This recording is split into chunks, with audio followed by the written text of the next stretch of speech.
चार मॉन्क्स ने 2 सप्ताह तक बिना कुछ बोले चुपचाप ध्यान करने का निश्चय किया। उन्होंने अपने इस अभ्यास के प्रतीक के रूप में एक मोमबत्ती जलाई, जो कि उन्हें हर वक्त यह याद दिलाती रहे कि उन्हें बिना कुछ बोले बस ध्यान करना है।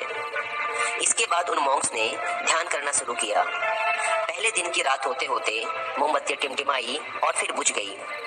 यह देखते ही पहले मॉन्क ने कहा, अरे नहीं, यह मोमबत्ती तो बुझ गई। दूसरे मॉन्क ने कहा, हमें बात नहीं करनी चाहिए, हमने कुछ भी ना बोलने की कसम खाई थी।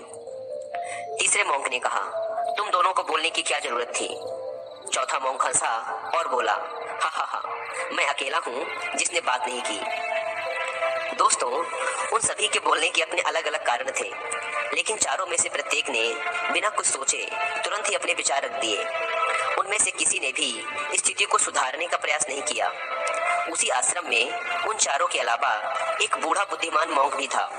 वह बिना कुछ बोले और उनकी तरफ ध्यान दिए बिना ही चुपचाप ध्यान करता रहा।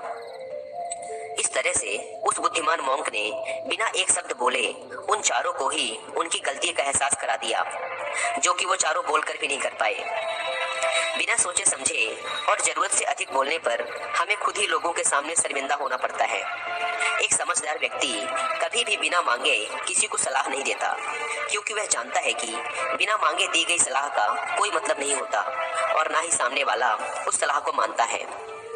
लेकिन आजकल लोगों ने अपनी प्रॉब्लम बताई नहीं कि हम उन्हें सॉल्यूशन देना शुरू कर देते हैं, जबकि 99% केसेस में जब लोग हमसे अपनी प्रॉब्लम शेयर कर रहे होते हैं तो वो हमसे कोई सॉल्यूशन नहीं सुनना चाहते, बल्कि वो तो सिर्फ ये चाहते हैं कि हम उनकी बातों को ध्यान से सुन लें, और इससे उन्हें कुछ समय के लिए शांति महसूस होती है, क्योंकि हम उन्हें जो सलाह देंगे ये उन्हें भी पता है। हर इंसान को पता होता है कि क्या सही है और क्या गलत है।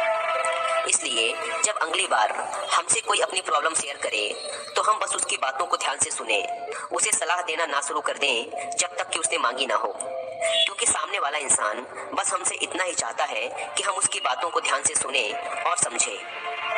ये बात तो आप लोगों ने भी सुनी होगी, हम जितना कम बोलते हैं उतने ही समझदार होते जाते हैं, और इसका उल्टा भी उतना ही सही है। जो जितना बुद्धिमान होगा वह उतना ही कम बोलेगा।